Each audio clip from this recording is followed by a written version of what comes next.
ವಿಧಾನಮಂಡಲ ಅಧಿವೇಶನ ಮತ್ತೆ ಆರಂಭ ಆಗಿದೆ.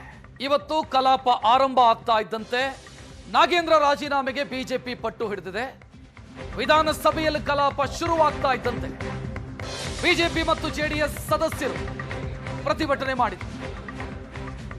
ಆ ಕಡೆ ಪರಿಷತ್ನಲ್ಲೂ ಅದೇ ಕತೆ. ಈಗ ಆರ್ ಅಶೋಕ್ ಅವರು ಘೋಷಣೆ ಮಾಡಿದ್ದಾರೆ, ನಾವು ಅಹೋರಾತ್ರಿ ಧರಣಿ ಮಾಡ್ತೀವಿ. ನಾಗೇಂದ್ರ ಅವರ ರಾಜೀನಾಮೆಗೆ ಆಗ್ರಹಿಸಿ ಬಿಜೆಪಿ ಅಹೋರಾತ್ರಿ ಧರಣಿಯ ಘೋಷಣೆಯನ್ನು ಮಾಡಿದೆ. ಸದ್ಯ ಸದನದ ಬಾವಿಗಿಳಿದು ಪ್ರತಿಭಟನೆ ಮಾಡ್ತಾ ಇದ್ದಾರೆ ಬಿಜೆಪಿ ಮತ್ತು ಜೆಡಿಎಸ್ನ ಸದಸ್ಯರು. ವಿಧಾನಸಭೆ ಮತ್ತು ವಿಧಾನ ಪರಿಷತ್ ಎರಡೂ ಕಡೆಯಲ್ಲೂ ಕೂಡ, ಎರಡೂ ಸದನದಲ್ಲೂ ಕೂಡ ನಾಗೇಂದ್ರ ಅವರ ರಾಜೀನಾಮೆ ಪಡೆಯದ ಹೊರತು ಕಲಾಪ ನಡೆಸೋದಕ್ಕೆ ಬಿಡಲ್ಲ ಅಂತ ಬಿಜೆಪಿ ನಾಯಕರು ಸ್ಪಷ್ಟವಾಗಿ ಹೇಳ್ತಾ ಇದ್ದಾರೆ. ಈ ಬಂಡ್ ಸರ್ಕಾರ ಚರ್ಚೆ ಮಾಡಕ್ಕೆ ಅವಕಾಶ ಕೊಡದೇ ಇರೋದ್ರಿಂದ ನಾವು ಇವತ್ತು ಹಗಲು ರಾತ್ರಿ ಧರಣಿಯನ್ನ ಮಾಡ್ತೀರಿ. ಇವತ್ತು ಹಗಲು ರಾತ್ರಿ ಧರಣಿಯನ್ನ ಮಾಡ್ತೀರಿ. ಹಗಲು ರಾತ್ರಿ ಧರಣಿಯನ್ನ ಮಾಡ್ತೀರಿ. ನಾವು ಹಗಲು ರಾತ್ರಿ ಧರಣಿಯನ್ನ ಮಾಡಿ ಈ ಸರ್ಕಾರಕ್ಕೆ ಎಚ್ಚರಿಕೆಯನ್ನ ಕೊಡ್ತಾ ಇದ್ದೀರಿ. ಹಗಲು ರಾತ್ರಿ ಧರಣಿಯನ್ನ ಇವತ್ತು ಘೋಷಣೆ ಮಾಡ್ತಾ ಇದ್ದೀರಿ. ಯಾವುದೇ ಕಾರಣಕ್ಕೂ ನಾವು ಬಿಡಲ್ಲ. ನಾಗೇಂದ್ರ ರಾಜೀನಾಮೆ, ದಲಿತರ ಹಣ ವಾಪಸ್ ಬರಬೇಕು. ಇದು ನಮ್ಮ ಹೋರಾಟ ಇದೆ.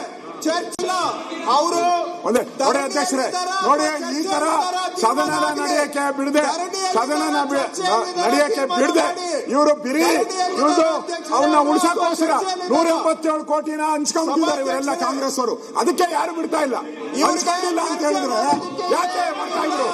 ಹಂಚ್ಕೊಂಡಿದ್ದಾರೆ 177 ಕೋಟಿನ ಹಂಚ್ಕೊಂಡ್ಬಿಟ್ಟಿದ್ದಾರೆ. ಅಲ್ಲ ಹಂಚ್ಕೊಂಡು ಪೂರ್ತಿ ಭಾಗ ಮಾಡ್ಕೊಂಡ್ಬಿಟ್ಟಿದ್ದಾರೆ. ಅಲ್ಲ ಅದಕ್ಕೋಸ್ಕರ ಅವರು ನೋಡಿ ಅಧ್ಯಕ್ಷರೇ, ನೋಡಿ ಈ ತರ ಸದನ ನಡೆಯಕ್ಕೆ ಬಿಡದೆ ಇವರು ಬಿರಿ ಇವ್ರದ್ದು ಅವನ್ನ ಉಳಿಸಕ್ಕೋಸ್ಕರ 177 ಕೋಟಿನ ಹಂಚ್ಕೊಂಡಿದ್ದಾರೆ ಇವರೆಲ್ಲ ಕಾಂಗ್ರೆಸ್ ಅವರು. ಅದಕ್ಕೆ ಯಾರು ಬಿಡ್ತಾ ಇಲ್ಲ. ಹಂಚ್ಕೊಂಡಿಲ್ಲ.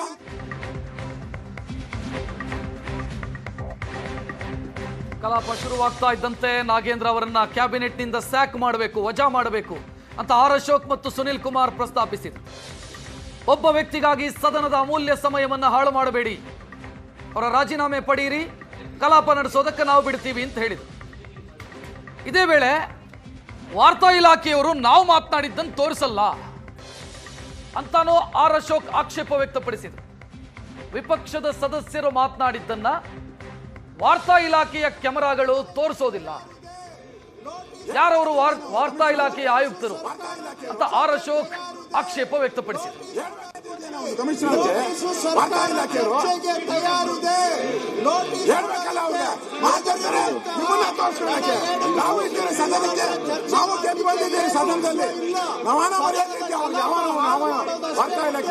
ಕಂಟ್ರೋಲ್ ಹುಷಾರ್ ಎಚ್ಚರಿಕೆ ಕೊಡ್ತಾ ಇದ್ದೀವಿ.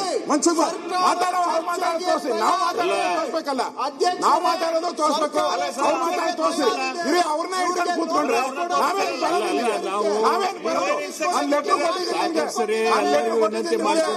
ನಾನು ನೋಡಿ ಲೆಟ್ರ್ ಕೊಟ್ಟಿದ್ದೀನಿ. ನಾನು ಚರ್ಚೆ ಮಾಡಿ ಕಮಿಷನರ್ಗೆ ವಾರ್ತಾ ಇಲಾಖೆಯವರು ನಾವು ರೆಡಿ, ಚರ್ಚೆಗೆ ರೆಡಿ, ನಾವು ರೆಡಿ, ಚರ್ಚೆಗೆ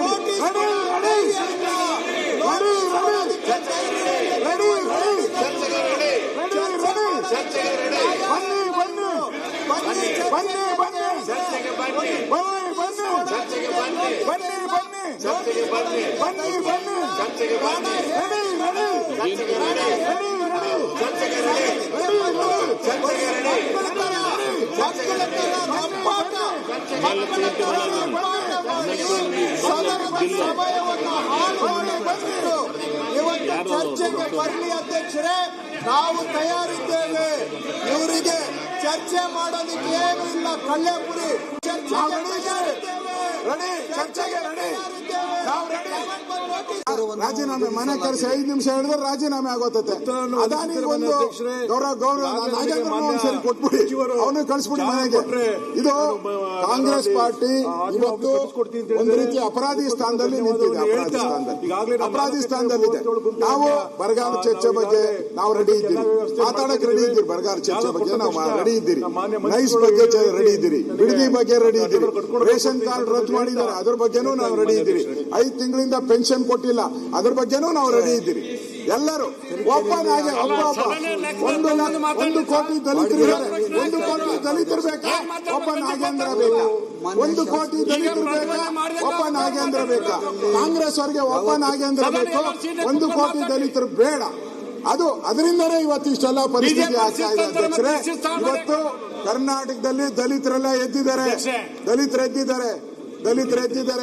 ನಮ್ಮ ಸಿದ್ದೇಗೌಡ ಬಲ್ರಿ ಚರ್ಚ್ಗೆ ಸಾಬೀತ್ ಮಾಡ್ರಿ. ಇದು ಎಂತಂದ್ರೆ ಇದು ಈ ತರ ಸದನ ಹಾಳು ಮಾಡೋದು, ಇದು ಮಾನವೀಯತೆ ಅಲ್ಲ, ಇದು ಪ್ರಜಾಪ್ರಭುತ್ವ ಲಕ್ಷಣಗಳಲ್ಲ. ಇದು ಶ್ರೀ ಜ್ಞಾನೇಂದ್ರ ಯಾತಕ್ಕೋಸ್ಕರ ಸದನ ಇರಬೇಕು? ಯಾತಕ್ರೆ ವಿಧಾನಸಭೆ ಇರಬೇಕು? ವಿರುದ್ಧ ಮಾಡ್ತಾ ಇದ್ದೀರಿ. ಈಗ ನಾವು ನೋಡಿದ್ರೆ 25 ವರ್ಷದಿಂದ ಇಂಥ ಶಾಸನ ರಚನೆ ವಿಧೇಯಕಗಳನ್ನು ಮಂಡಿಸಬೇಕು. ಬಂಡವಾಳ ಇದು ವಿಧಾನಸಭೆಯಲ್ಲಿ ನಡೆದಂತ ಗದ್ದಲ ಗಲಾಟೆ. ಇನ್ನು ಮೇಲ್ಮನೆ ವಿಧಾನ ಪರಿಷತ್ನಲ್ಲೂ ಕೂಡ ಇದೇ ವಿಚಾರ ಪ್ರಸ್ತಾಪ ಆಗಿದೆ. ನಾಗೇಂದ್ರ ಅವರ ರಾಜೀನಾಮೆ ಪಡ್ಕೊಳ್ಬೇಕು ಅಂತ ಬಿಜೆಪಿ ಸದಸ್ಯರು ಪಟ್ಟು ಹಿಡಿದಿದ್ದಾರೆ. ಬಿಜೆಪಿ ಮತ್ತು ಜೆಡಿಎಸ್ನ ಸದಸ್ಯರು ಈ ವೇಳೆ ಗದ್ದಲ ಆಯಿತು, ಕೋಲಾಹಲ ಆಯಿತು. ಸಭಾಪತಿ ಸಲೀಂ ಅಹಮ್ಮದ್ ಕೈ ಮುಗಿದು ಬೇಡಿಕೊಂಡ್ರು, ಸದನ ನಡೆಸೋದಕ್ಕೆ ಬಿಡಿ, ಸದನ ನಡೆಸೋದಕ್ಕೆ ಅವಕಾಶ ಕೊಡಿ, ಯಾಕಿಷ್ಟು ಹಠ ಮಾಡ್ತಾ ಇದ್ದೀರಿ? ಸದನದ ಒಳಗೂ ಬಿಜೆಪಿ ಗದ್ದಲ ಎಬ್ಬಿಸಿತು. ಸಭಾಪತಿ ಆಕ್ರೋಶ ವ್ಯಕ್ತಪಡಿಸಿದ್ರು. ಬಗ್ಗೆ ಚರ್ಚೆ ಮಾಡಿ ಅನ್ನೋದು ಕಾಂಗ್ರೆಸ್ ಸದಸ್ಯರ ಬೇಡಿಕೆ. ಫಸ್ಟ್ ರಾಜೀನಾಮೆ ಪಡ್ಕೊಳ್ಳಿ, ಆನಂತರ ಬರದ ಬಗ್ಗೆ ಆದ್ರೂ ಚರ್ಚೆ ಮಾಡೋಣ, ಯಾವುದ್ರ ಬಗ್ಗೆ ಬೇಕಾದ್ರೂ ಚರ್ಚೆ ಮಾಡೋಣ, ನಾವು ರೆಡಿ ಇದೀವಿ ಅಂತ ಬಿಜೆಪಿ ಅವರು ಹೇಳ್ತಾ ಇದ್ದಾರೆ. ಭಾಷೆಗಳ ಒಂದು ಕಾನ್ಕ್ಲೇವ್ ಇದೆ ಅಂತ ಹೇಳಿ ಕೇಂದ್ರದ ಮಂತ್ರಿಗಳು ಬರ್ತಾ ಇದ್ದಾರೆ ಅಂತ ಹೇಳಿ ಅವ್ರು ಅಲ್ಲಿಗೆ ಅಟೆಂಡ್ ಮಾಡಬೇಕಾಗಿದ್ರಿಂದ ಉತ್ತರ ನನಗೆ ಕೊಡಕ್ಕೆ ಹೇಳಿದ್ದಾರೆ ಸಭಾಪತಿ. ನೆಕ್ಸ್ಟ್ ಟೈಮ್ ಅವ್ರಿಗೆ ಹೇಳಬೇಕು, ಸದನ ನಡೆಯುವಾಗ ಯಾವುದೇ ಕಾರ್ಯಕ್ರಮಕ್ಕೆ ಹೋಗಬಾರ್ದು, ಸದನದ ಕಲಾಪಗಳ ಭಾಗಿಯಾಗಿ ಅವರ ಪ್ರಶ್ನೆಗಳ ಉತ್ತರ ಕೊಡಲೇಬೇಕು ಅವರು. ಈ ಸಲ ನಾವು ಮಾಡ್ತೀವಿ, ನೆಕ್ಸ್ಟ್ ಟೈಮ್ ಅವ್ರಿಗೆ ಹೇಳ್ಬಿಡಿ ಅಷ್ಟೇ. ಖಂಡಿತ ಸಭಾಪತಿಗಳೇ, ನಾನು ಸಚಿವರಿಗೆ ಹೇಳ್ತೀನಿ ಸರ್. ಮಾನ್ಯ ಸಭಾಪತಿಗಳಿಗೆ ಗೌರವಾನ್ವಿತ ಬೋಸರಾಜ್ ಅವರ ಉತ್ತರಕ್ಕೆ ಪ್ರಶ್ನೆ ಕೊಡಲಾಗಿದೆ. ಅಧ್ಯಕ್ಷ ಉತ್ತರವನ್ನು ಒದಗಿಸಲಾಗಿದೆ. ಮಾನ್ಯ ಸಭಾಪತಿಗಳೇ, ಉತ್ತರವನ್ನು ಕೊಟ್ಟಿದ್ದಾರೆ. ನಾನು ಕೇಳಿದ್ದು ಕಲಬುರಗಿ ಜಿಲ್ಲೆ ಆಳಂದ ತಾಲೂಕಿನ ವಿರೋಧ ಪಕ್ಷದವರು ಇದು ಯಾವುದ್ರ ಬಗ್ಗೆ ಕೂಡ ಚಿಂತೆ ಇಲ್ಲದೆ, ರಾಜ್ಯದ ಬಗ್ಗೆ ಚಿಂತೆ ಇಲ್ಲದೆ, ರಾಜ್ಯದ ಜನರ ಬಗ್ಗೆ ಚಿಂತೆ ಇಲ್ಲದೆ ಸದನ ನಡೆಯೋದಕ್ಕೆ ಅವಕಾಶ ಮಾಡಿಕೊಡ್ತಿಲ್ಲ. ನೀವು ಕೂಡ ಪರಿಪರಿಯಾಗಿ ಅವನ್ನ ಕೇಳ್ಕೊಂಡ್ರಿ. ಕಳೆದ 1 ವಾರ ಕಳೆದ 5 ದಿವಸಗಳ ಏನು ಸದನ ನಡೀತು, 5 ದಿವಸಗಳ ಅವಕಾಶ ಕೊಟ್ಟಿದ್ದೀನಿ ಸದನ ನಡೆಸ್ಕೊಡ್ಬೇಕು ಅಂತ ಹೇಳಿ ಮೊನ್ನೆ BSc ಮೀಟಿಂಗ್ ನಲ್ಲೂ ಕೂಡ ನೀವು ಎಲ್ಲರನ್ನು ಕರೆದು ಅಧಿಕೃತವಾಗಿ ಅವ್ರನ್ನ ಮನವಿ ಮಾಡ್ಕೊಂಡಿದ್ದೀರಿ. ರಾಜ್ಯದ ಮುಖ್ಯಮಂತ್ರಿಗಳು ಮನವಿ ಮಾಡ್ಕೊಂಡಿದ್ದಾರೆ. ನಮ್ಮ ಸಂಸದೀಯ ವ್ಯವಹಾರಗಳ ಸಚಿವರು ಅವ್ರನ್ನ ಮನವಿ ಮಾಡ್ಕೊಂಡಿದ್ದಾರೆ. ನೀವೇ ಮಾತಾಡಿ ಸರ್, ನಾವು ಕೇಳ್ತೀವಿ. ಕುತ್ಕೊಂಡು ನೀವೇ ಮಾತಾಡಿ ಸರ್.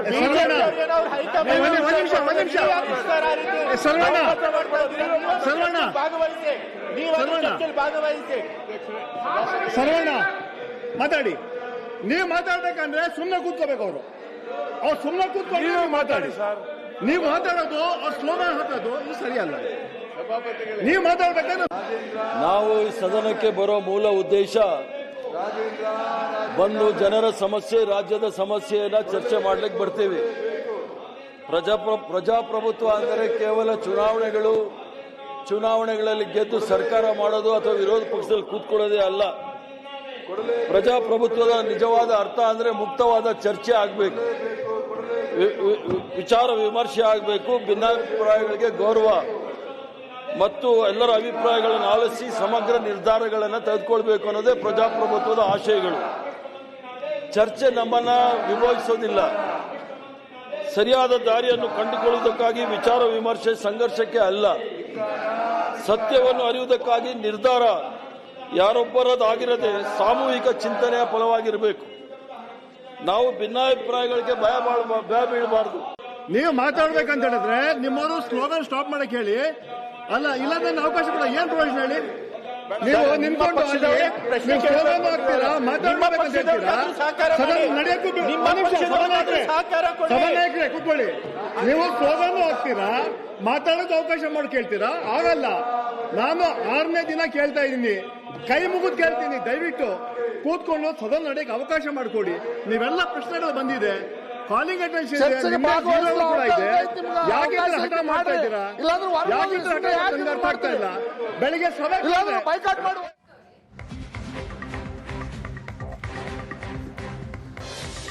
ಪರಿಷತ್ನಲ್ಲಿ ಪ್ರಶ್ನೋತ್ತರ ಕಲಾಪದ ವೇಳೆ ಕೆಲ ಸಚಿವರು ಗೈರಾಗಿದ್ದಾರೆ. ಸಚಿವರ ಗೈರು ಹಾಜರಿಯ ಬಗ್ಗೆ ಸಲೀಂ ಅಹಮ್ಮದ್ ಎಚ್ಚರಿಕೆಯನ್ನು ಕೊಟ್ಟಿದ್ದಾರೆ. ನನ್ನ ಸೌಮ್ಯ ಸ್ವಭಾವ ದೌರ್ಬಲ್ಯ ಅಲ್ಲ. ಸಲೀಂ ಅಹಮ್ಮದ್ ಎಚ್ಚರಿಕೆಯನ್ನು ಕೊಟ್ಟಿರೋದು ಆಗಲೇ ನೀವು ಗಮನಿಸಿದ್ರಿ. ಯತೀಂದ್ರ ಅವರು ಉತ್ತರ ಕೊಡೋದಕ್ಕೆ ಮುಂದಾದರು. ಯಾರ ಇಲಾಖೆಗೆ ಸಂಬಂಧಿಸಿ ಅಂತಂದ್ರೆ ರಘುಮೂರ್ತಿ ಅವರ ಇಲಾಖೆಗೆ ಸಂಬಂಧಿಸಿ. ಇದಕ್ಕೆ ಎಚ್ಚರಿಕೆ ಕೊಟ್ಟರು ಸಭಾಪತಿ. ಸಭಾಪತಿಗಳೇ, ಸಭಾಪತಿಗಳೇ, ನೀವು ಕೂತ್ಕೊಳ್ಳಿ. ನೀವು ಕೂತ್ಕೊಳ್ಳಿ. ಕೇಶವ ಪ್ರಸಾದ್ ಕೇಳಿ, ಇಲ್ಲಿ ಒಂದ್ ನಿಮಿಷ ಕೂತ್ಕೊಳ್ಳಿ. ನೀವು ಕೂತ್ಕೊಳ್ಳಿ, ನಿಮಿಷ ಕೂತ್ಕೊಳ್ಳಿ, ಹೇಳ್ತೀವಿ. ನೀವು ಕೂತ್ಕೊಳ್ಳಿ. ನೀವು ನಾನು ಇದನ್ನ ಹೇಳಕ್ಕೆ ಮಾಡಿ ಕೂತ್ಕೊಳ್ಳಿ. ನೀವು ಇಲ್ಲ ಸಭಾನೆ ಕೂತ್ಕೊಳ್ಳಿ. ಸಭಾನಾಯಕರೇ, ಸಭಾನಾಯಕ ಕೂತ್ಕೊಳ್ಳಿ.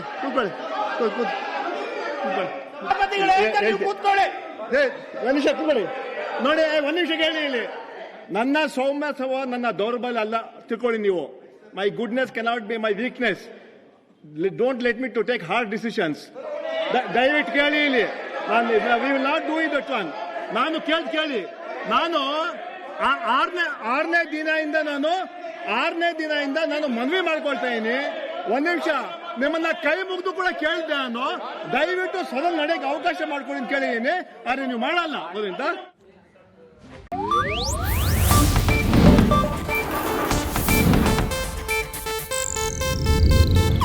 ಇದು ಏಷ್ಯಾನೆಟ್ ನ್ಯೂಸ್ ನೆಟ್ವರ್ಕ್ ಪ್ರಸ್ತುತಿ.